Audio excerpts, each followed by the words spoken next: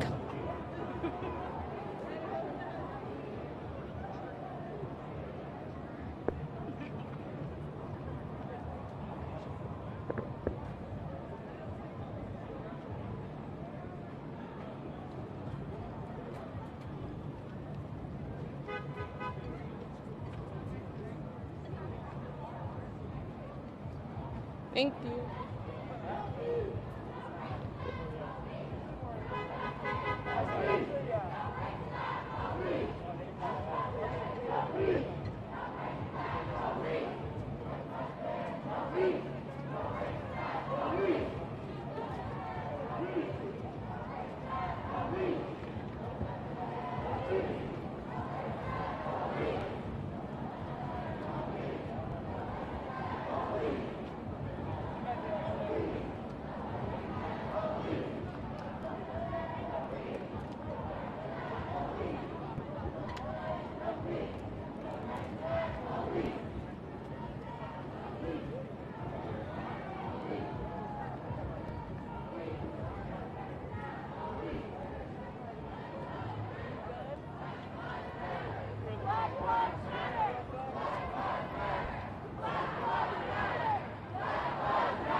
I gotta record stuff like this. Keep it.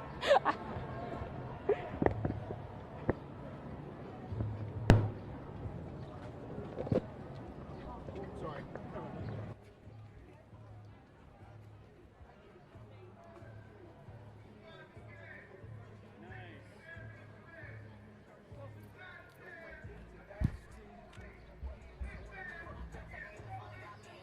Hey, they got us buttoned up.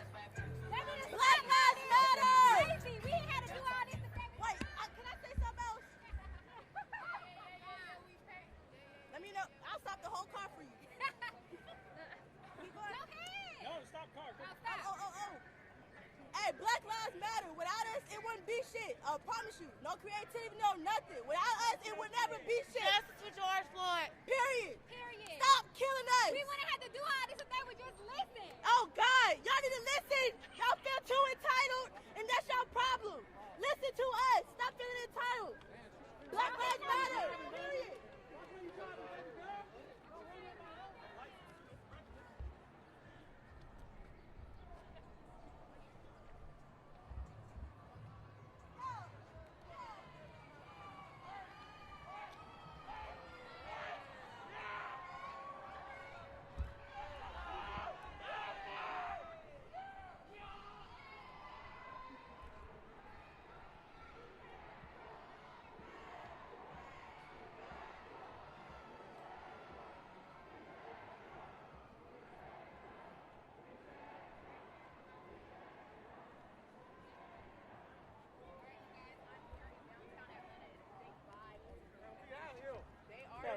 killing us. We're going to spray the fuck out of here.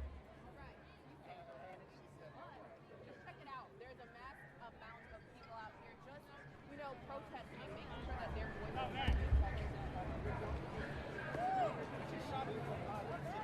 wanted to show you guys. I mean, we started over there at Central Park, and people are just making their way.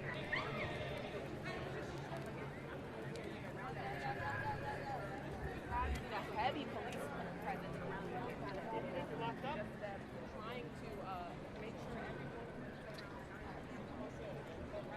it is earlier in the night.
Oh shit, I ran into these guys earlier.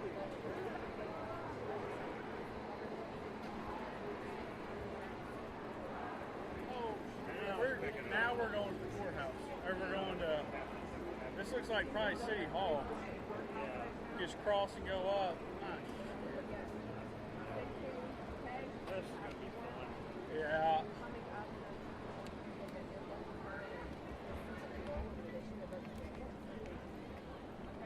You guys already been gassed a couple of times, right? What's up? You guys been gassed a couple of times already? No, not yet. I haven't. But, gotta be a first aid for everything, right? Yeah, there you go. As long as I don't get hit in the eye with one of those bullets, I'm good. Yeah.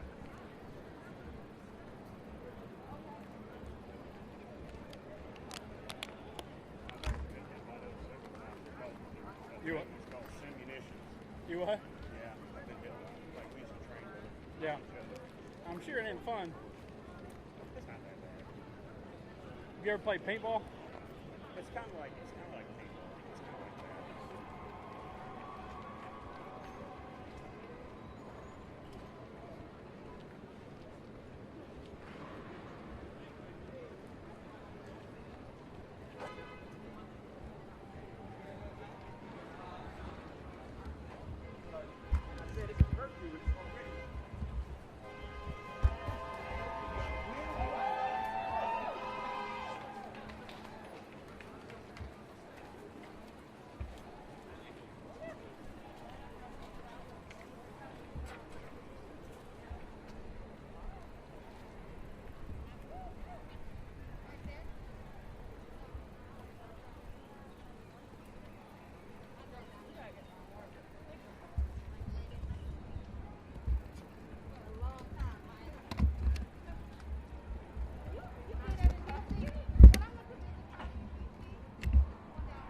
Oh, man. Yeah. This is the courthouse. Yeah.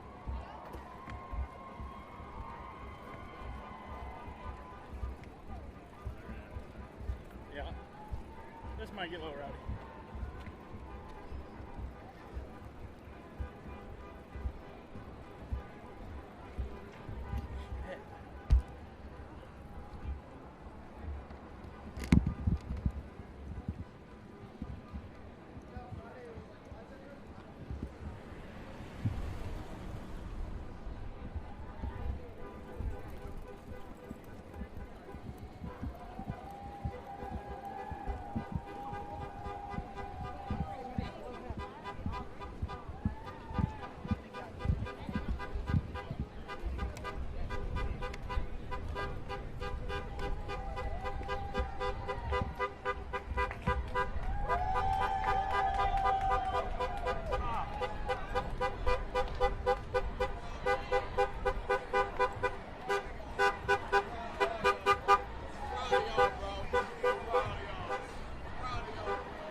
Yeah. Yeah, looks like we are.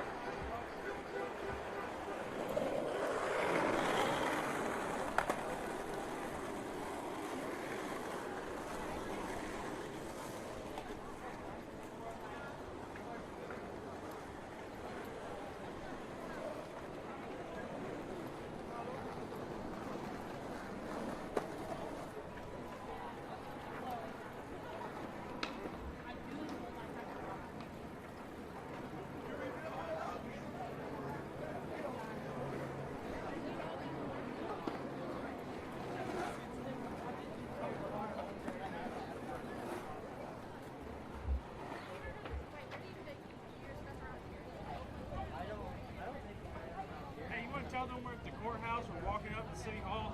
We're walking up to City Hall? Well, we're going to the Capitol, probably. I think we're in the Capitol.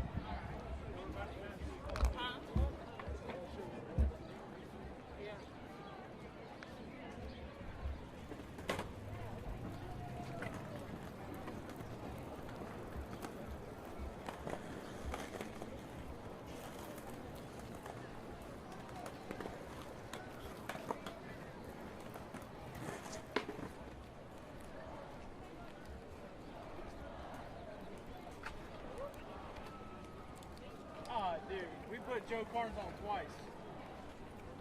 Huh? Isn't that the guy we just interviewed with Joe Carnes? Yeah. Oh. Man, Brady put him on too. Shit. Yeah. Of course. Oh, no. No, it's all free episode. Yeah. Say that.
Yeah, of course.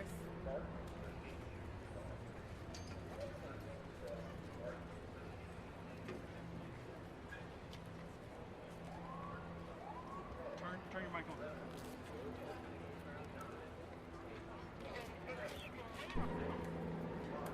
Yes, it has been extremely peaceful, Sean. Right now, they've made their way from Centennial Park all the way to the Capitol. You can see them taking a knee right now. I just want to get a little bit closer to this. People have been walking, making their way over, and now they are taking a knee in solidarity with hashtag George Floyd, as they have posted on many posters today.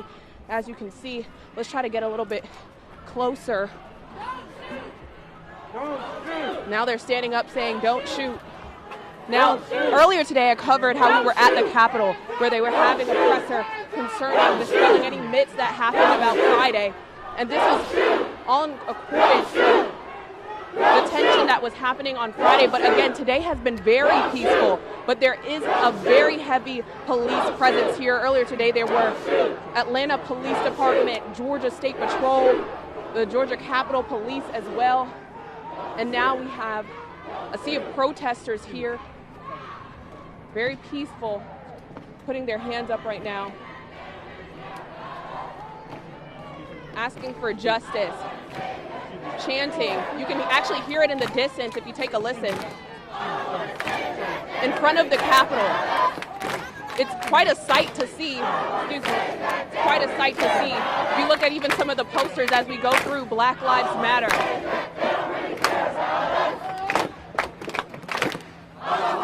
They're saying, all I want to say is that they don't really care about us. Standing on the Capitol steps, hands held high, voices loud. And I mean, just look around you. Everyone coming together in order to have a voice. All in unison. We talked about the diversity in the crowd. I can hear you. Now, there was a presser in this area which created a very heightened police presence. If you look at the distance, aside from this crowd that we see, they did have Georgia State Patrol as well as just a very heavy police presence, Atlanta Police Department as well. So you can see police right over here. If you check it out, you want to take a look right up there. You can see police on the Capitol steps right there, just patrolling the area. The gates are closed. They're not able to get past the gate, but they are chanting in front of it. We're tired of being silent. We're tired of it. I mean, it's very powerful to see everybody on these steps. I'm sorry, Rick?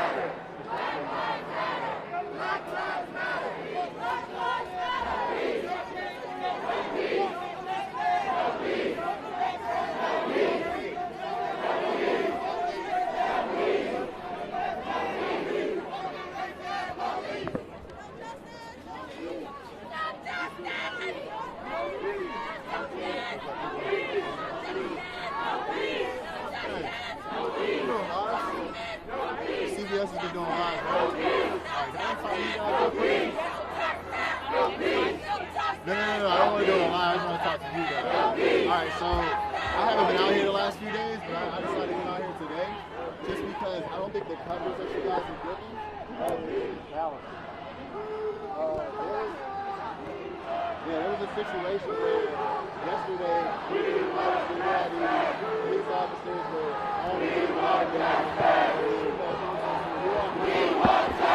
think the worst thing they did the other day was I saw a lot of lives. It was as if the protesters were being gloves and stuff, or not only just that, they're coming out here just to clap. No, it's cool. I just want you to get the point. So we're not out here to clown chase. We're not out here because we're happy to get better than you. We're not out here because we're a bunch of misled teenagers and things like that. And I just hope that you guys are keeping out the narrative.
people are gathered out here. As you can see, very powerful. People are standing right here in front of the Capitol. You can see not only the Atlanta Police Department, Georgia State Patrol, or the National Guard out here just standing in a line, you know, just waiting. But I want to just really showcase how many people are out here in front of here. You can see people have signs that say, "Stop killing us, protect and serve." Now, I mean, it's just a mass presence. Again, people walked from Centennial Olympic Park area all the way towards over here together as a unit. Now, everything, again, is very peaceful. People just want their voices heard. But I just want to really take a look at this shot that we have right now. It's very powerful. As you can see, people have been standing up asking for justice to be served for George Floyd, saying that this could have been anyone. This could have been their brother, you know, their father, someone in their family. So it's very close to everyone's heart, this protest. Again, this has been very peaceful throughout the day as they continue to walk farther down, talking to the authorities in this area, you know, sort of having their words with them in correspondence. We're walking along with them right now, if you can see. And again, mass amount of people out here just talking to the community, talking to the officers, the state troopers that are standing on the Capitol lawn. And earlier today, there was a mass police presence, and there still remains to be. As we lead more into the night, you can see it's 6:51 right now, a couple of hours away from 9 o'clock. So everything seems at a standstill in regards to people just continuing to protest. Everything seems calm. Nothing has been dispelled from the troops as well as the people on the lawn right now, but it's been a very calm environment. Rick? You need to be on this side with us. Damn, my nigga, how you gonna do on the wrong side, brother? You on the wrong side over there, brother. You on the wrong side, brother. Don't turn on your ass. They'll kill your ass without that uniform on, brother. They'll kill you without that uniform, brother. I want you to know that. They'll kill you without that uniform. They'll kill you without that uniform. They'll kill you without that uniform. Facts. Tell them again. They'll kill you without that uniform. He'll kill you without that uniform. And he's right beside you. He'll kill you without that uniform. Bro, what's up with y'all? What's up with y'all? You see your finger? I already know. Oh, then put your finger up. We ain't ready to shoot. Keep your fucking finger off that trigger. Don't try to get to my people. Hey, listen. Nah, bro. And they put your black ass on the front. They put your black ass on the front. He's standing behind you. He ain't no man. No, bro. Get that nigga out of here, bro. No, bro. Hey. Hey. You doing something? Why the fuck are you recording us? Bro, this nigga right here is what is the reason why. No, put this shit in your pussy. Boy, it could have been your fucking uncle.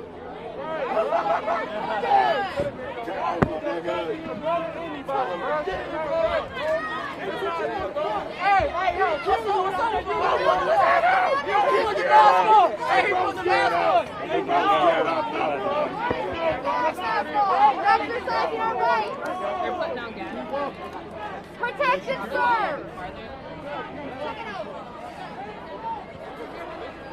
They're getting ready to. So you want to move back a little bit? Let's go on the other Let's go side. on the other side of the street. How about that? They're really about to.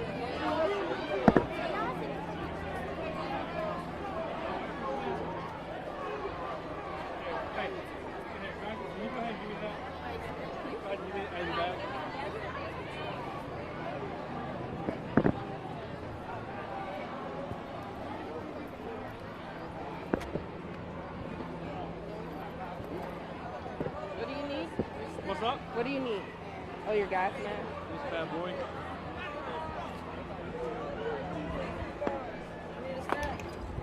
We need a snack. Hey, all I got snack. What's up?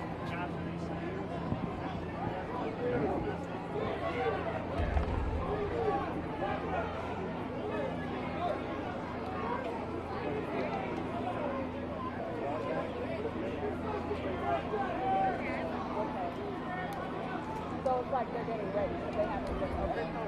Which way should we go? It's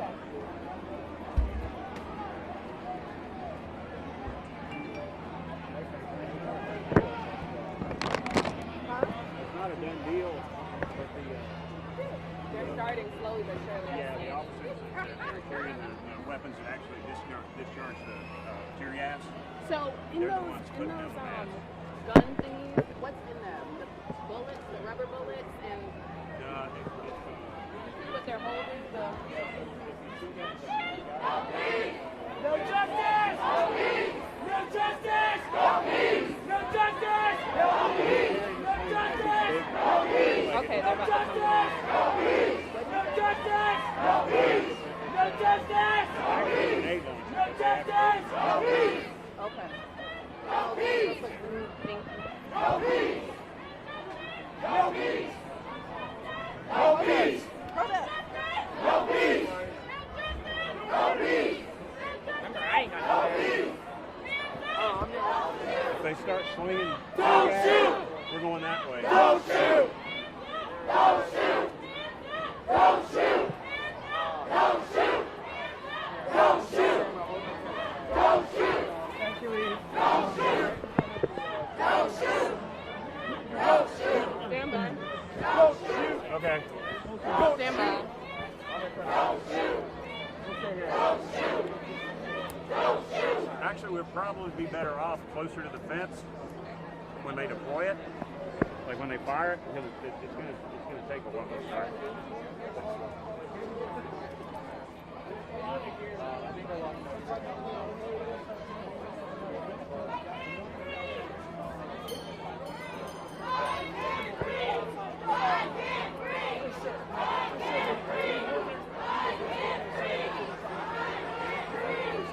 I mean, definitely people have truly been out here. That would definitely be a good idea, especially because, I mean, we're all in close quarters, but I do want to make note of this behind me. Check out the masks. The masks have started to go on, so tear gas may soon be released. And as I've seen yesterday, tear gas is nothing to play with. I got a whiff of it in my nose and it started to burn. So hopefully that is not the case. But as you can see, gas masks are starting to be put on. Now you see what they have in their hand. That is what they use in order to deploy that tear gas. People are all, and you can actually see right here. I want to make a move a little bit closer if we can. You can see how officers are lined up just with their shields on in front of everybody as protesters either take a knee in front of them or are just standing with their hands up. Now, we are at the gate. They're communicating with the Georgia State Patrol right now, talking to them. But, I mean, this could take a turn if that tear gas is deployed. Now, you can see that their mask is... Come on, bro. This is good enough for us. It's good. Take a turn. Come on, sister. Help me paint this picture. Just straight up. Not no reckless stuff. You do what's better than that. Right. But I mean, right now it is 6:58. So, and again, this has been a peaceful protest all day. But as you can see, these gas masks are on. So if tear gas is deployed, it could turn in regards to people running in order to get away from that tear gas, because tear gas can be. I want to get a little bit closer to the scene. Let's see what's happening right now. But you can hear people just saying no justice, no peace. They want their voices heard for George Floyd. Some shields are up. You see signs that say Black Lives Matter. They're talking to the Georgia State Patrol right now.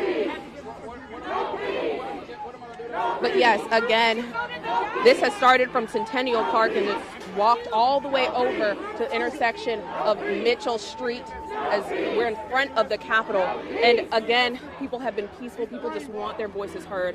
These gas masks are on, so that's something we should look forward to. Okay. Don't shoot! Don't shoot!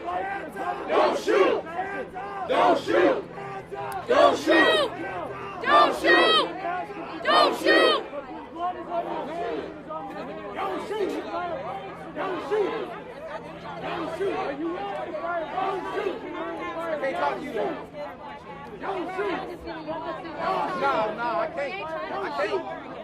I can't. You willing to fire I can't even talk to him. I can't even talk to him, man. How many will you kill? You just here for the shit, man. Do your shit to get it over with. But what about your cousin that's still in that neighborhood, bro? But what about your little cousin, man? Come on, man. I know we. And you feel strong about that shit. You up there protecting Master's house and you feel good about that shit. Everybody know what time they got you at home. And y'all out here with fucking gas masks on, ready to start the shit.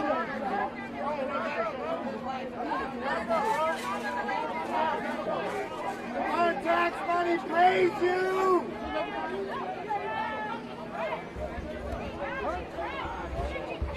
Yeah, make sure y'all get this in y'all book too. Governor Kemp does not pay you. The people pay you with their taxes.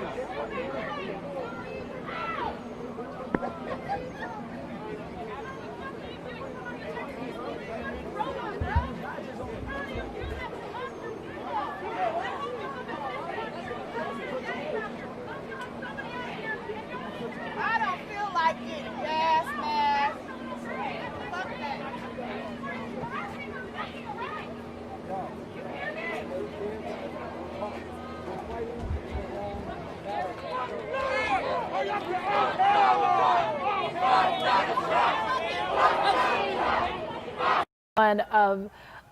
Of unity.